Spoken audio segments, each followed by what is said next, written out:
সুর সাধনায় ধ্যানমগ্ন থেকে যিনি আলোকিত করেছেন হাজারো প্রাণ, আজ তারই তরে শেষবারের মতো ব্যথাতুর হৃদয়ে সমবেত কণ্ঠে বেজেছে সেই সুর।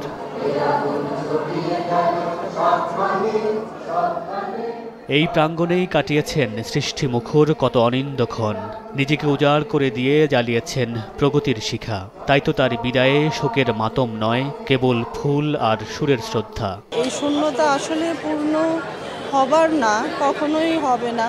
সঙ্গীত নিয়ে যত আন্দোলন হয়েছেন, এই তার সামনে তিনি ছিলেন। তার যে সমগ্রতা সেটা বহুভাবে প্রকাশ পেয়েছে।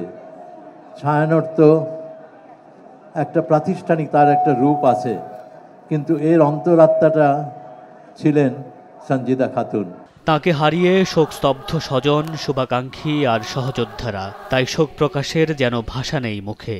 স্বাধীনতা পরবর্তী বাংলাদেশের সাংস্কৃতিক অগ্রযাত্রায় তিনি ছিলেন বটবৃক্ষের মতো, যার ছায়ায় আশ্রয় নিয়ে বহু সংকটের মাঝেও বাঙালি খুঁজে পেয়েছে সমূহ সম্ভাবনার পথ। দেশের নানান যে সমস্যার সময়গুলোতে তিনি এই পহেলা বৈশাখের দিনে কিছু বলার চেষ্টা করতেন। এ কথা সত্যি যে একটি যুগের অবসান হলো। ছায়ানটে শ্রদ্ধা নিবেদন শেষে মরদেহ নেওয়া হয় দীর্ঘদিনের কর্মস্থল ঢাকা বিশ্ববিদ্যালয়ের বাংলা বিভাগে। এরপর কেন্দ্রীয় শহীদ মিনারে সর্বস্তরের মানুষের ফুলেল শ্রদ্ধায় সিক্ত হন এই সাংস্কৃতিক ব্যক্তিত্ব।